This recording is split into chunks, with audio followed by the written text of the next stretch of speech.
हरे कृष्णा, राधे राधे। माघ मास महत्तम 13वां अध्याय।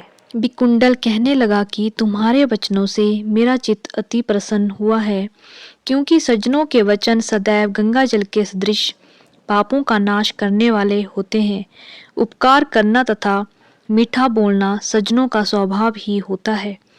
जैसे अमृत मंडल चंद्रमा को भी ठंडा कर देता है, अब कृपा करके यह भी बतलाइए कि किस प्रकार मेरे भाई का नरक से उद्धार हो सकता है। तब दूत कुछ देर ज्ञान दृष्टि से विचार कर मित्रता रूपी रस्से से बंधा हुआ बोला कि हे वैश्य, यदि तुम अपने भाई के लिए स्वर्ग की कामना करते हो तो जल्दी ही अपने 8 जन्म के पुण्य फल को उसके निमित्त अर्पण कर दो।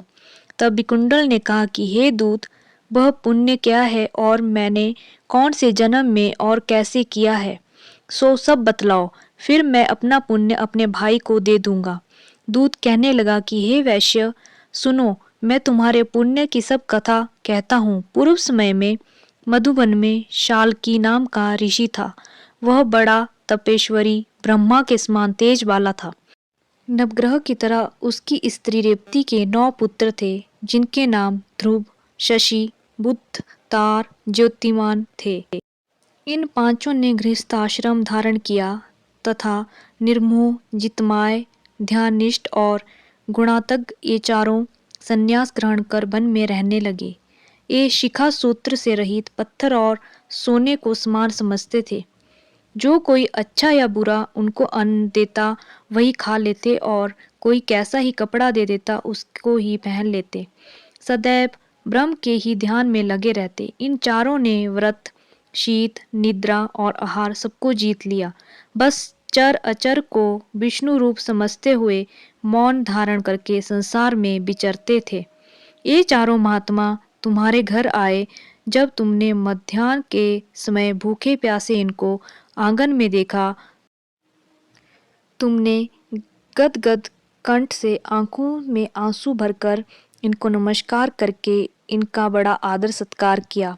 इनके चरणों को धोकर बड़े प्रेम से तुम इनसे कहने लगे कि आज मेरे अहोभाग्य हैं, आज मेरा जन्म सफल हुआ, मुझ पर भगवान प्रसन्न हुए, मैं सन्नाथ हुआ, मेरे माता पिता, पत्नी, पुत्र, गौ आदि सभी धन्य हैं जो आज मैंने हरि के सदृश आपके दर्शन किए। सो हे वैश्य, इस प्रकार तुमने श्रद्धा से उनका पूजन किया और चरण धोकर जल को मस्तक से लगाया। फिर विधि पूर्वक इनका पूजन करके तुमने इन सन्यासियों को भोजन कराया। इन सन्यासियों ने भोजन करके रात को तुम्हारे घर में विश्राम किया और ब्रह्मा के ध्यान में लीन हो गए।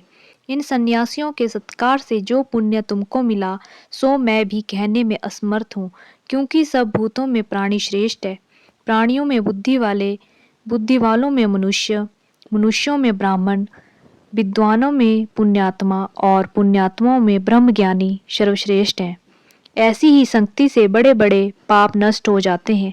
यह पुण्य तुमने अपने पहले 8वें जन्म में किया था, सो यदि तुम अपने भाई को नरक से मुक्त कराना चाहते हो तो यह पुण्य दे दो।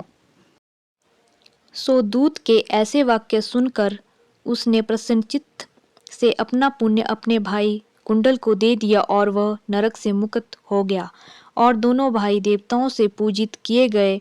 तब दूत अपने स्थान को चला गया। इस प्रकार वैश्य के पुत्र विकुंडल ने अपना पुण्य देकर अपने भाई को नरक की यातना से छुड़वाया। सो हे राजन, जो कोई इस इतिहास को पढ़ता या सुनता है वह 1000 गोदान का फल प्राप्त करता है। मास माघ महत्तम 13वां अध्याय समाप्त। हरे कृष्ण कृष्ण कृष्ण हरे हरे, हरे राम राम राम हरे हरे। राधे राधे।